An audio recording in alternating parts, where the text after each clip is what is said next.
हरियाणा की हर अपडेट के लिए बेल आइकन दबाएं और सब्सक्राइब करें STV हरियाणा न्यूज।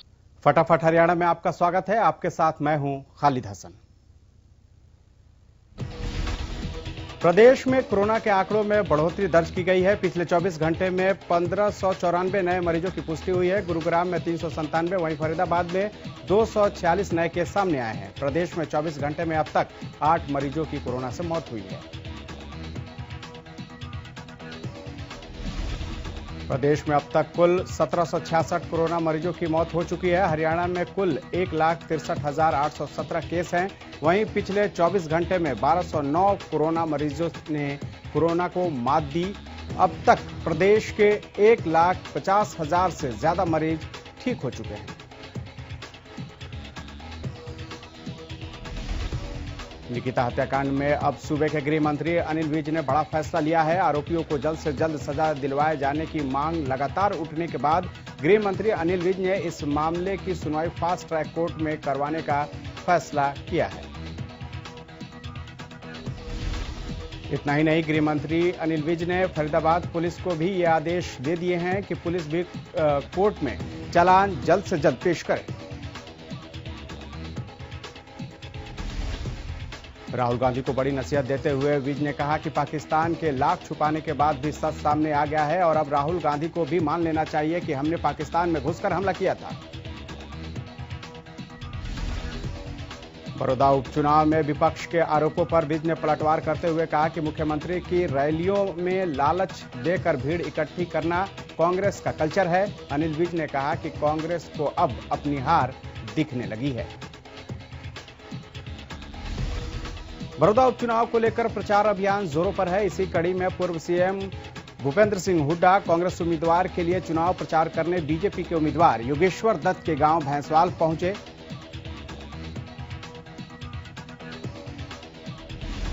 भैंसवाल में चुनावी जनसभा को संबोधित करते हुए भूपेंद्र सिंह हुड्डा ने कांग्रेस उम्मीदवार इंदुराज नरवाल के पक्ष में वोट के लिए जनता से अपील की। साथ ही उन्होंने मौजूदा सरकार पर भी जमकर निशाना साधा। हुड्डा ने कहा कि भैंसवाल गांव में मेरे दादा ने यहां गुरुकुल बनाने में मदद की थी और मेरे पिता की कर्मभूमि होने के नाते भैंसवाल मेरी भी कर्मभूमि है। साथ ही उन्होंने कहा कि बड़ौदा हल्के के लिए जिस तरह के विकास कार्य कांग्रेस ने किए हैं शायद ही कोई और करे। निकिता हत्याकांड मामले को लेकर अति विशिष्ट पार्टी नेताओं और संस्थाओं के पदाधिकारियों के निकिता के घर संवेदनाएं व्यक्त करने के लिए आना जाना लगातार जारी है। इसी कड़ी में गुरुवार देर शाम कांग्रेस प्रदेश अध्यक्ष कुमारी सैलजा और बीजेपी प्रदेश अध्यक्ष ओपी धनखड़ निकिता के घर पहुंचे। इस दौरान दोनों ने निकिता के परिजनों के साथ अपनी संवेदनाएं व्यक्त की। इस दौरान कुमारी सैलजा को लोगों के गुस्से का भी शिकार होना पड़ा। आरोपियों का कांग्रेस कनेक्शन होने की वजह से लोगों ने सैलजा के काफिले का घेराव किया और जमकर नारेबाजी की। पत्रकारों से बातचीत करते हुए कुमारी सैलजा ने कहा कि प्रदेश में कानून की धज्जियां उड़ रही हैं और निकिता की हत्या को देखकर दिल दहल गया है। वहीं बीजेपी प्रदेश अध्यक्ष ओपी धनखड़ ने पत्रकारों से बातचीत करते हुए कहा कि ये ऑर्गेनाइज अपराध है और इसकी जड़ तक जाना जरूरी है। मुख्य सचिव विजय वर्धन ने गुरुवार को चंडीगढ़ में वीडियो कॉन्फ्रेंसिंग के जरिए शंघाई सहयोग संगठन यानी SCO के सदस्य देशों की पहली बैठक को संबोधित किया। उन्होंने कहा कि SCO द्वारा सदस्य देशों के क्षेत्र प्रमुखों के बीच इस बातचीत का आयोजन करने का वो स्वागत करते हैं। ये फोरम सदस्य देशों और क्षेत्रों के बीच बेहतर सहयोग और समन्वय स्थापित करने के लिए मार्ग प्रशस्त करेगा। उन्होंने कहा कि हरियाणा भौगोलिक दृष्टि से भारत का सिर्फ 2% है। उन्होंने कहा कि हरियाणा सरकार राज्य में प्रगतिशील कारोबारी माहौल बनाने के लिए प्रतिबद्ध है। इसके लिए राज्य सरकार ने निवेश एवं व्यवसाय प्रोत्साहन नीति तैयार की है। जिंद पहुंचे विधायक डॉक्टर कृष्ण मिड्ढा के ड्राइवर हैप्पी सिंह और city traffic SHO Charanjit Singh के बीच गाड़ी पार्क करने को लेकर विवाद हो गया। सिटी ट्रैफिक एसएचओ का कहना है कि गाड़ी रास्ते में खड़ी थी, ड्राइवर सीट बेल्ट भी नहीं लगाए हुए थे। जब उसने गाड़ी को रास्ते से हटाने के लिए कहा तो ड्राइवर ने उनके साथ बदतमीजी करनी शुरू कर दी। वहीं ड्राइवर का कहना है कि सिटी ट्रैफिक एसएचओ शराब के नशे में था और वो अनाप शनाप बोलकर उसे धमका रहा था। विधायक ने इसकी शिकायत एसपी को की। बाद में डीएसपी धर्मवीर खर्ब ने एसएचओ चरणजीत को मेडिकल करवाने के लिए सिविल अस्पताल लेकर पहुंचे। डीएसपी की मौजूदगी में एसएचओ ब्लड सैंपल एसएचओ का लिया गया। इसको जांच के लिए मधुबन लैब भेज दिया गया है। डीएसपी का कहना है कि सैंपल के रिपोर्ट आने के बाद आगे की कार्रवाई की जाएगी। टोहाना से लगातार पराली जलाए जाने के मामले सामने आ रहे हैं। टोहाना खंड में आगजनी की 285 मामले सामने आए हैं। वहीं कृषि विभाग ने 110 लोगों के खिलाफ मामला दर्ज किया है। वहीं अधिकारियों का कहना है कि इस मामले में लोगों को लगातार जागरूक करने का काम किया जा रहा है। उपमंडल अधिकारी ने बताया कि उन्होंने क्षेत्र को रेड, ग्रीन और ऑरेंज जोन में बांटा है। रेड जोन में विशेष तरह के जागरूक अभियान चलाए जा रहे हैं। वहीं एसडीएम नवीन कुमार ने बताया कि टोहाना में लगभग 3500 एकड़ भूमि में हार्वेस्ट हो चुकी है। किसान प्रशासन के साथ सहयोग कर रहे हैं। एसडीएम नवीन कुमार ने बताया कि पराली प्रबंधन के लिए कस्टमर यूनिट को 80% और व्यक्तिगत को 50% की सब्सिडी विभाग के द्वारा उपलब्ध करवाई गई है ताकि किसानों को प्रोत्साहित किया जा सके। पानीपत के जलालपुर में गायब 2 साल 8 महीने के तन्मय का शव वहीं बने एक नाले में बरामद की गई है। बच्चे का शव नाले से मिलने से हड़कंप मच गया है। बताया जाता है कि बच्चा 27 अक्टूबर से लापता था, जिसको लेकर परिजनों ने थाने में गुमशुदगी की रिपोर्ट भी दर्ज कराई थी।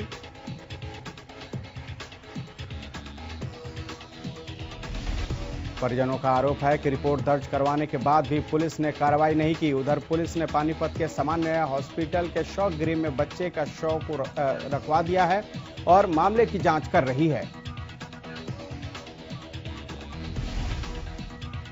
त्योहारी सीजन को देखते हुए प्रदेश में सीएम फ्लाइंग टीम की छापेमारी जारी है। उचाना कस्बे के 40 फुटा रोड पर सीएम फ्लाइंग की टीम ने सरसों के तेल को बोतलों की पैकिंग करने वाली फैक्ट्री में छापेमारी की।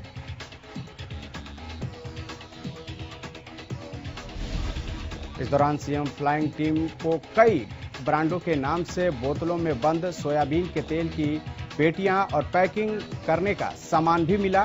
सीएम फ्लाइंग टीम के इंचार्ज इंस्पेक्टर कंवरपाल ने बताया कि उनके साथ आई फूड सेफ्टी टीम ने तेल के अलग अलग सैंपल लेकर जांच के लिए भेजे हैं। 15 दिनों में इन सैंपल की रिपोर्ट आ जाएगी, जिसके बाद इस मामले में आगे की कार्रवाई की जाएगी।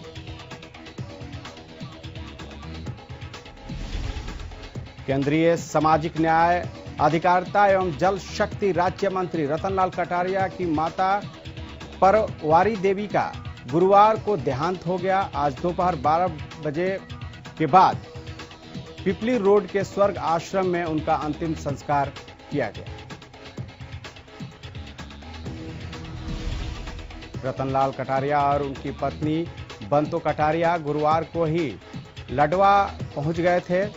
हरियाणा के मुख्यमंत्री मनोहर लाल, नेता प्रतिपक्ष भूपेंद्र सिंह हुड्डा और गृह मंत्री अनिल विज ने रतनलाल कटारिया और उनके परिवार के प्रति संवेदनाएं व्यक्त की है।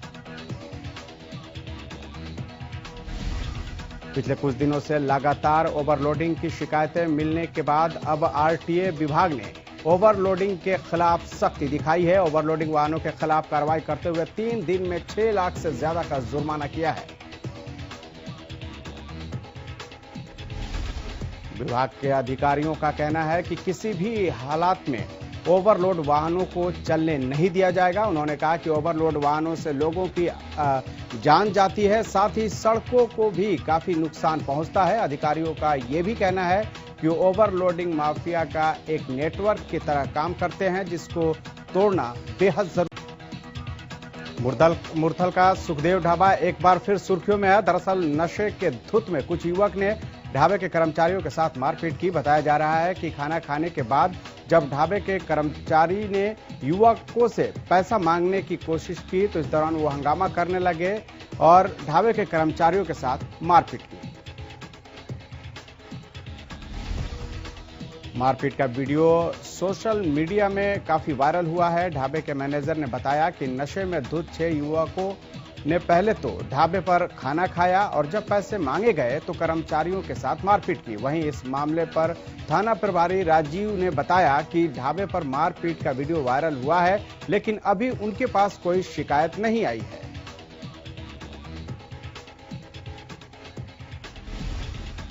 नांगल चौधरी की अनाज मंडी में मिलावट के खेल के जरिए सरकार को लाखों रुपए का चूना लगाया जा रहा है। आरोप है कि यहां राजस्थान और गुजरात से पुराना और घटिया किस्म का बाजरा मंडियों में लाकर बेचा जा रहा है।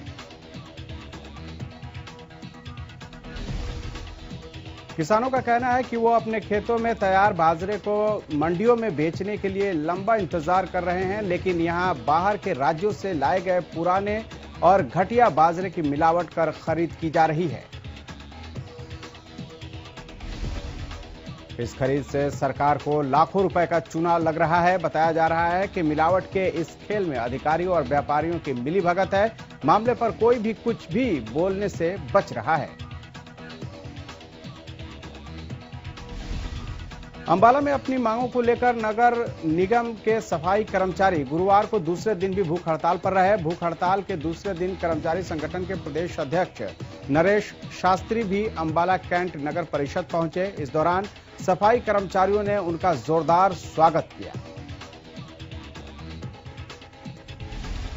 नरेश शास्त्री ने कहा कि कर्मचारियों की मांग को लेकर 2 बार गृह मंत्री से उनकी वार्ता हुई है और दर्जनों मांगों पर सहमति बनी, लेकिन अभी तक उन्हें लागू नहीं किया गया।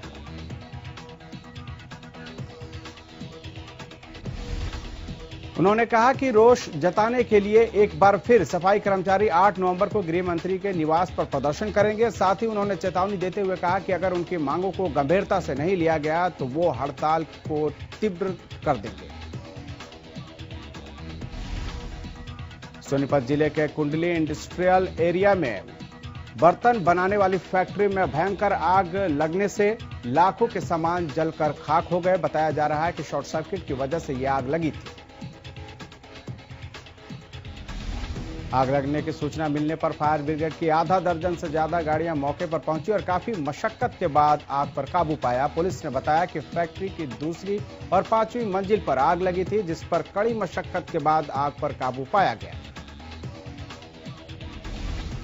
गोहाना में प्रदेश भर के फल सब्जी मंडी व्यापारी एकजुट हुए। दरअसल हरियाणा सरकार की ओर से कोरोना काल में फल सब्जी मंडी व्यापारियों पर 2% अतिरिक्त टैक्स लगाया गया है, जिसके चलते प्रदेश भर के सब्जी मंडी व्यापारी सरकार के इस फैसले से काफी नाराज हैं। सब्जी मंडी व्यापारियों ने अपनी इसी मांग को लेकर प्रदर्शन भी किया। सब्जी मंडी एसोसिएशन के पदाधिकारियों ने बताया कि सरकार ने कोरोना के समय पर उन पर 2% अतिरिक्त टैक्स लगा दिया है, जो कि सरासर गलत है। व्यापारियों ने कहा कि हमारी एक ही मांग है कि 2% टैक्स वापस लिया जाए। उधर गोहाना अनाज मंडी में बासमती धान के भाव में 200 से 300 रुपए की तेजी आने से मंडी में धान की आवक तेज हो गई है। किसान अपनी धान की फसलों को लेकर अनाज मंडी पहुंच रहे हैं। धान के भाव में आई तेजी से किसानों के चेहरे खिल उठे हैं, तो मंडी में धान की आवक एकदम से बढ़ गई है।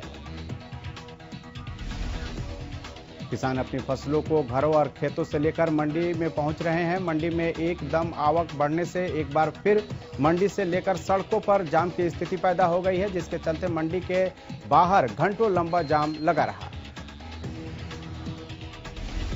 कालावाली मंडी में धान बिना साफ किए भरा जा रहा है। एसडीएम के निरीक्षण के बाद भी मंडी में कोई सुधार नहीं देखा जा रहा है। वहीं इससे मामले में एसडीएम ने दोषियों पर कार्रवाई का आश्वासन पहले दिया था, बावजूद इसके किसी प्रकार का कोई सुधार नहीं देखा जा रहा। किसान आंदोलन के चलते पंजाब जाने वाली ट्रेनों को रद्द किया गया है। इसमें कई पार्सल स्पेशल ट्रेन भी शामिल हैं। ट्रेनों का संचालन बंद होने से पंजाब, जम्मू कश्मीर, शिमला के लिए डाक नहीं जा पा रही थी। डाक विभाग ने निजी गाड़ियों का संचालन शुरू किया, जिससे 10 गाड़ियों का संचालन विभिन्न रूटों पर किया जा रहा है, जो कि समय समय से अंबाला रेलवे स्टेशन के आरएमएस से डाक लेकर आना जाना कर रहे हैं। ट्रेनों का संचालन बंद होने से रेलवे ने डाक लेना बंद कर दिया है, जो आरएमएस द्वारा आ रही है। डाक को निजी गाड़ियों से भेजा जा रहा है। बहादुरगढ़ नगर परिषद के सफाई कर्मचारियों की क्रमिक भूख हड़ताल जारी है। कर्मचारी कच्चे कर्मचारी को पक्का करने की लगातार मांग कर रहे हैं। साथ ही कर्मचारी ठेका प्रथा खत्म करने और सफाई कर्मचारियों को नगर परिषद के पेरोल पर रखने की मांग कर रहे हैं। कर्मचारियों का कहना है कि सरकार कच्चे कर्मचारियों को हटाने के बजाय जनसंख्या के हिसाब से कर्मचारियों की नियुक्ति करे। इतना ही नहीं, ये कर्मचारी नगर परिषद में काम कर रहे सफाई कर्मचारियों को ठेकेदार द्वारा रखने के बजाय नगर परिषद के पेरोल पर रखने की मांग की है।